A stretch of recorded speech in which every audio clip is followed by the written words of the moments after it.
आज मैं जिस मूवी को एक्सप्लेन करने वाला हूँ उसमें ये बंदा अपने सपने में जाकर कोई भी चीज ला सकता है, लेकिन इसके सपने में एक राक्षस आके इसे बार बार मार देता है। तो चलो यार करते हैं इसकी स्टोरी शुरू। कहानी की शुरुआत सेंग्यू नाम के एक लड़के से होती है, जो कि एक बहुत ही गरीब स्क्रिप्ट राइटर होता है और वो अपनी लाइफ को जीने में बहुत ज्यादा स्ट्रगल कर रहा था। लेकिन उसकी बड़ी प्रॉब्लम तो ये थी कि जब भी वो सोने की कोशिश करता था तो उसके सपने में हर बार एक राक्षस आके उसे बड़ी बेरहमी से मार देता था, जिसकी वजह से सेंग्यू पिछले 6 महीने से ठीक से सो नहीं पाया था। और अब सेंग्यू जब सो रहा था तो वो मेट्रो में ट्रेवल कर रहा था और फिर उसके सपने में वही राक्षस आता है और वो सेंग्यू के बाल पकड़कर उसे मारने लग जाता है और फिर मेट्रो में छेद करके उसके सर को पटरियों में घसीटते हुए उसे मार देता है। और तभी सेंग्यू की डर के मारे आँख खुल जाती है, जिसके बाद वो स्क्रिप्ट लिखने का डिसाइड करता है। और तभी उसका मकान मालिक उसके दरवाजे को खटखटाने लगता है, क्योंकि उसने अभी तक किराया नहीं दिया था। तो सेंग्यू उससे बचने के लिए अपनी खिड़की से भाग जाता है और फिर वो एक फूड स्टॉल पे जाता है, जहाँ पर वो बिना अंडे का पैनकेक मांगता है, क्योंकि उसके पास इतने पैसे नहीं होते कि वो ढंग से खाना भी खा पाए। लेकिन यहाँ पर फूड स्टॉल वाला दिल का भला होता है, उस पर थोड़ी दया करके उसे अंडे वाला पैनकेक ही दे देता है। उसके बाद सेंग्यू अपने सामने वाले कैफे में एक लड़की हुआन को देखता है, जो कि उस कैफे में काम करती थी और सेंग्यू उससे वन साइडेड लव करता था। और अब वो यहाँ बैठकर अपना पैनकेक खा रहा होता है कि तभी उसके पीछे उसका मैनेजर दोस्त आ जाता है और तभी सेंग्यू उससे भागने लगता है, क्योंकि सेंग्यू ने अभी तक उसकी स्क्रिप्ट को पूरा नहीं किया था। और भागते भागते उससे उसका पैनकेक भी गिर जाता है, लेकिन फिर भी उसका दोस्त उसे पकड़ ही लेता है और उसे एक रेस्टोरेंट में ले जाता है, जहाँ पर वो खुद तो नूडल्स खा रहा था और सेंग्यू उसे देख रहा था। और उसका दोस्त सेंग्यू को डांट रहा होता है, क्योंकि उसने उसके कॉन्ट्रैक्ट के मुताबिक अभी तक अपना काम पूरा नहीं किया था। और सेंग्यू उसे अब अपने सपनों के बारे में बताता है। वो कहता है कि इन सपनों की वजह से वो रात को ठीक से सो नहीं पा रहा है और इसलिए वो उसके काम में भी कॉन्सेंट्रेट नहीं कर पा रहा है। लेकिन उसका दोस्त उसके बारे में कुछ नहीं सुनता और उसे स्क्रिप्ट लिखने के लिए 10 दिन का टाइम देकर वहां से चला जाता है। और अब सेंग्यू छुपकर अपने अपार्टमेंट में जाता है, लेकिन वहां पर वो देखता है कि उसका सामान तो उसके रूम के बाहर पड़ा था, जिसका मतलब यही होता है कि उसके मकान मालिक ने उसे घर से बेघर कर दिया है। तो सेंग्यू यहाँ पर अपनी रात बिताने के लिए एक कैफे में पहुंचता है, जहाँ पर वो अपने लैपटॉप में स्क्रिप्ट लिखने की कोशिश कर रहा होता है। लेकिन बहुत ज्यादा भूख लगने की वजह से वो कॉन्सेंट्रेट नहीं कर पाता और आखिर में उसे नींद आ जाती है। और अचानक से उसके पीछे वही शैतान राक्षस हो जाता है, जो कि उसे ट्रेन में मारने की कोशिश कर रहा था। और वो यहाँ पर जंजीरों से सेंग्यू का गला दबा लेता है और उसका सर टेबल से जोर जोर से पटकने लगता है। और तभी सेंग्यू की आंख खुल जाती है और उसे पता चलता है कि ये तो सिर्फ उसका सपना था, लेकिन अब यहाँ पर उसका लैपटॉप चोरी हो चुका था, जिससे सेंग्यू बहुत ज्यादा दुखी हो जाता है। और अब सेंग्यू की लाइफ इन सपनों की वजह से बहुत ज्यादा परेशानी में चली गई थी, जिसकी वजह से उसे हकीकत और सपने में कोई अंतर ही पता नहीं चल रहा था। और अब सेंग्यू हार मानकर इन सबसे छुटकारा पाने के लिए सुसाइड करने की सोचता है और एक बिल्डिंग में चढ़कर अपने दोस्त को मैसेज करता है कि वो उसकी स्क्रिप्ट को पूरा नहीं कर पाएगा, क्योंकि वो सुसाइड कर रहा है। लेकिन जब यहाँ से सेंग्यू कूदने वाला होता है तो उसे वही फूड स्टॉल वाला आदमी रोक लेता है, जो कि उसके साथ बैठता है और उसे पैनकेक खाने को देता है और उससे कहता है तो अब से जब भी तुम कोई बुरा सपना देखो तो अपने आप से आई एम ड्रीमिंग ये बोलना, और उसके बाद तुम सपने से बाहर आ जाओगे। जिसके बाद सेंग्यू अपने सुसाइड का मन बदल लेता है और अपना फोन बेचकर अपने लिए खाना खरीद लेता है और एक स्टोर के बाहर बैठकर वहाँ पर खाने लगता है। और तभी उसके पास उसकी क्रश हुआर आती है, जिसे देखकर वो चौंक जाता है और अचानक ही वो राक्षस में बदल जाती है, जिसका मतलब होता है ये सेंग्यू का सिर्फ एक सपना था। और वो राक्षस सेंग्यू को पकड़ता है और उसके सीने में तलवार घुसाकर उसे उस शॉप के अंदर फेंक देता है। और तभी सेंग्यू को उस फूड स्टॉल वाले आदमी की बात याद आती है और वो कहता है मैं सपना देख रहा हूँ। ऐसा कहकर वो अपने सपने से बाहर आ जाता है और वो देखता है उसके हाथों में उसी राक्षस की तलवार होती है, जिसे देखकर वो हैरान हो जाता है, क्योंकि ये तलवार तो उसके सपने में थी और वो तलवार बहुत ही यूनिक होती है। और अब सेंग्यू उस तलवार को बेचने के लिए एक एंटिक शॉप में पहुंचता है, जहाँ पर सभी बायर्स उसकी तलवार को खरीदना चाहते थे, जिससे सेंग्यू को ये रियलाइज होता है कि उसकी तलवार वाकई में बहुत खास है, जिसके लिए वो एक खास एंटिक शॉप में जाता है, जिससे उसे उस तलवार के $20,000 मिल चुके होते हैं, जिससे वो जाकर एक बड़े से रेस्टोरेंट में खाना खाता है, अपने लिए लैपटॉप ले लेता है और एक वीआईपी होटल में रहने के लिए कमरा ले लेता है और फिर अपनी ग्रूमिंग करके चिकना भी बन जाता है। जिसके बाद वो रात में नींद की गोलियां भी ले लेता है, ताकि वो सपने से और भी चीजें रियलिटी में ला सके।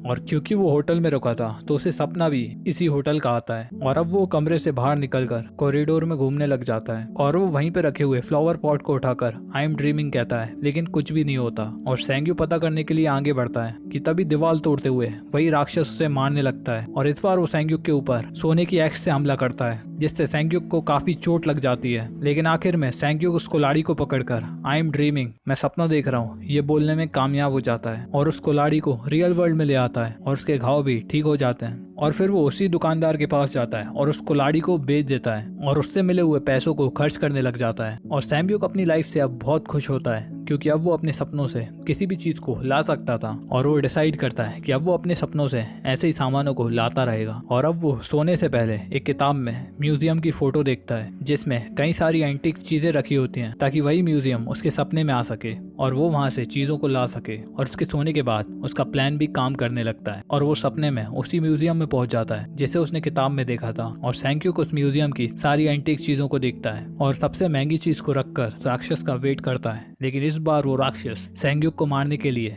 एक मशीन गन लाया था जो कि सैंक्यूक ने सोचा तक नहीं था। और वो राक्षस उस पर गोलियां चलाने लगता है और सैंक्यूक उससे बचने की कोशिश कर रहा होता है, लेकिन आखिर में वो राक्षस उसे मार ही डालता है जिससे सैंक्यूक की नींद खुल जाती है और वो अपने आप को होटल रूम में पाता है। लेकिन सैंक्यूक वापस खाली हाथ नहीं आना चाहता था, इसलिए वो वापस से नींद की गोलियां लेता है और वापस उसी सपने में चला जाता है। और इस बार वो एक लंबी छलांग मारकर दो एंटीक चीजों को पकड़कर मैं सपना देख रहा हूँ ऐसे बोलकर उन्हें सपने से बाहर ले आता है, जिससे वो अब बहुत ही खुश हो जाता है। और अब वो उन्हें बेचने के लिए एक प्रोफेशनल डीलर के पास जाता है और अब उसे उन एंटीक चीजों के लिए $2 मिलियन मिलते हैं। और अब वो उन डीलर्स से मिलकर जब वापस आता है तो उसे उसका दोस्त मिलता है जो कि उससे बहुत ही गुस्सा होता है क्योंकि उसे लग रहा था कि सैंक्यूक मर चुका है। और अब सैंक्यूक उसे अपने साथ एक VIP रेस्टोरेंट में ले जाता है और उसे उसके पैसे वापस देता है जो कि उसने उसकी स्क्रिप्ट लिखने के लिए लिए थे। लेकिन उसका दोस्त सैंडली उसका राज जानना चाहता था कि वो इतनी जल्दी इतने पैसा वाला कैसे बन गया, और इसलिए वो सैमयुक को बहुत सारी दारू पिलाता है और फिर वो उसके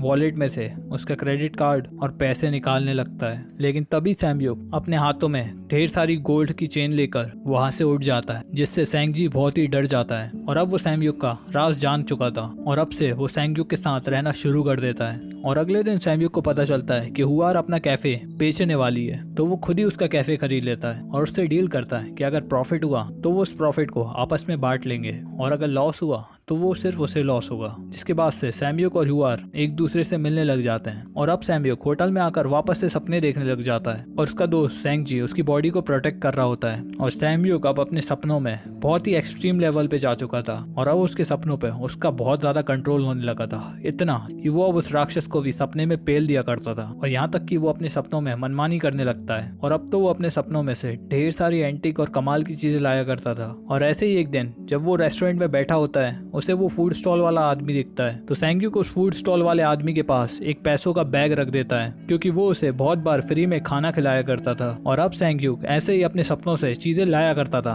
लेकिन कुछ समय बीतने पर वो एक अजीब सी चीज नोटिस करता है कि अब राक्षस उसे मारने की कोशिश नहीं कर रहा है, बल्कि वो दुखी होकर एक जगह पे बैठा रहता है। और सैंगयुक अब उसके पास जाता है तो उसकी कमर पर एक सोने की बहुत बड़ी बेल्ट लगी होती है और सैंगयुक उसे निकालने की कोशिश करता है तो उसकी उंगलियां मिटने लगती हैं। लेकिन फिर भी सैंगयुक उस बेल्ट को उखाड़ कर अपने साथ ले जाता है। लेकिन सैंगयुक जब उस राक्षस के पेट पे से उस बेल्ट को निकाल लाता तभी वो राक्षस अपनी उंगलियों से उसके चेस्ट पे एक निशान बना देता है। लेकिन सैंगयुक उस पे इतना ध्यान नहीं देता। लेकिन जब वो अपने घर पे रहता है तभी एक तलवार आकर उसके चेस्ट पे लगती है और वो तलवार ठीक उसी जगह लगती है जहाँ पर उस राक्षस ने निशान बनाए थे। और फिर अगले दिन सैंगयुक खजाना लूटने का प्लान नहीं बनाता और वो अकेला सो जाता है और वो अपने सपने में एक बहुत ही बड़ी बिल्डिंग पे पहुंचता है जिसके रूफटॉप पर एक आदमी उसका इंतजार कर रहा है। और सैंगयुक जब ऊपर जाकर देखता है तो वो आदमी और कोई नहीं बल्कि सैंगयुक ही होता है। और सैंगयुक घबरा जाता है और अपने सपने से बाहर आ जाता है और तब उसके चेहरे और कंधे पे वही निशान होते हैं जो उस राक्षस ने दिए थे।